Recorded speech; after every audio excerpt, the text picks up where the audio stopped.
Everyone, welcome back to my channel. અત્યારે વરસાદની season ચાલી રહી છે, તો વરસાદની સિઝનમાં કપડાં સૂકવવાનો ખૂબ જ મોટો પ્રોબ્લેમ થઈ ગયો છે। તો આજે એવી સરસ મજાની હું ટિપ્સ લઈને તમારી સાથે શેર કરવાની છું કે જે તમે કપડાં તમે ઘરમાં પણ સૂકવી શકો છો, બહાર અગાસીમાં પણ સૂકવી શકો છો, ગમે ત્યાં તમે કોઈ પણ જગ્યાએ તમે કપડાં સૂકવી શકો છો। તો એવી સરસ મજાની હું ટિપ્સ તમારી સાથે શેર કરવાની છું। તો ચલો લેટ્સ સ્ટાર્ટ। તો અહીં સૌપ્રથમ આપણે આવી પાઇપ જોશે। તો અહીં મારા ઘરમાં 2 નકામી પાઇપ હતી, તો તમારે 2 પાઇપ અથવા અને તેના સાથે દોરી લેવાની છે, પણ મેં અહીં દોરી નથી લીધી। મેં અહીં નકામો થોડું વાયર ખેંચાઈ ગયેલો હતો તે મેં લીધો છે। વાયરથી થોડું થિકનેસ સારું આવે છે એટલે મેં વાયર લીધો છે। તમે કોઈ પણ દોરી લઈ શકો છો। તો અહીં પાઇપની અંદર હું જે આવી રીતે વાયર નાખું છું તે રીતે તમારે નાખવાનું છે। અને અહીં મારી પાસે એક પડદાની વધારાની એક્સ્ટ્રા આવી રીતે એક કડી પડી હતી, તો એ કડીને પણ મેં એવી રીતે અંદર નાખીને એ જ વાયરથી જ આપણે એક જ જગ્યાએથી જે વાયર આપણે નાખ્યો છે પાઇપની અંદર તે જ જગ્યાએથી વળી પાછું આવી રીતે કડી નાખીને વાયર આપણે નાખવાનું છે। જેથી કરીને આ કડી એટલા માટે નાખી છે કે આપણે ગમે ત્યારે ગમે તે જગ્યાએ આપણે આ કડીની મદદથી આપણે વાયર અથવા તો દોરી આપણે ટક કરી શકીએ છીએ। તો અહીં મારી પાસે એક જ કડી હતી, તમારી પાસે ન હોય તો પણ ચાલી શકશે। તો અહીં આવી રીતે હું જેમ કરું છું તે રીતે તમારે કરવાનું છે। ફ્રેન્ડ્સ, મારી ચેનલ પર તમે ફર્સ્ટ ટાઈમ આવ્યા હોય અને હા આજની વિડીયો તમને થોડી ઘણી પણ હેલ્પફુલ લાગે તો મારી ચેનલ લાઇક કરો, શેર કરો અને સબસ્ક્રાઈબ જરૂરથી કરજો। હું દરરોજ આવી ટિપ્સ અને ટ્રિક તમારી સાથે શેર કરું છું, તો તમે મારી ચેનલ ચેકઆઉટ પણ કરી શકો છો।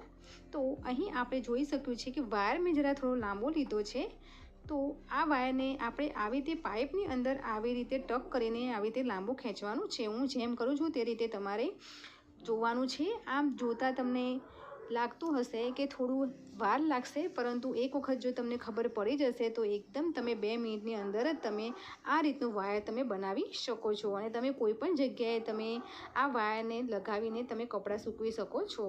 કેમ કે અહીં આપણે વરસાદની સિઝન ચાલુ હોવાથી છોકરાઓનું યુનિફોર્મ છે, બૂટ છે, ચંપલ છે અથવા તો કોઈ પણ જે કપડાં છે તેની આપણે જરૂર હોય જ છે। તો તમે પંખા નીચે પણ આ વાયરને આવી રીતે બનાવીને તેને લગાવી શકો છો।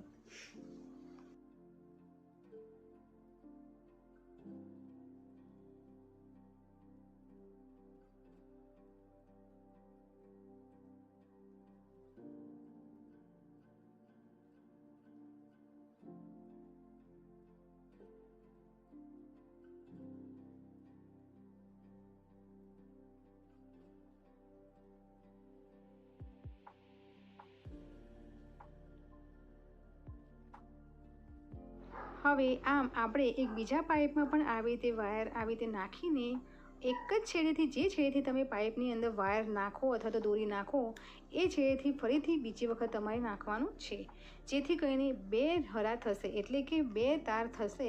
2 તાર થશે એટલે તમે બંને તારમાં તમે છે ને અલગ અલગ કપડાં તમે સૂકવી શકો છો।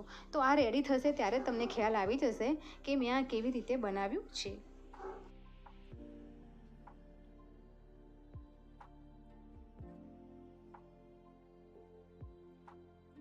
ફ્રેન્ડ્સ, ચોમાસામાં કઈ આપણને તકલીફ પડે છે, કયા કયા કામમાં આપણને તકલીફ પડે છે અને કયા નુકસાન થાય છે તેનાથી બચવા માટે મેં હમણાં જ ઘણી બધી વિડીયો તમારી સાથે શેર કરી છે। ખૂબ જ સરસ મજાની ટિપ્સ અને ટ્રિક છે, તો તમે જલ્દીથી ચેકઆઉટ કરજો અને તમારી ખૂબ જ આ વિડીયો તમને હેલ્પફુલ જરૂરથી લાગશે।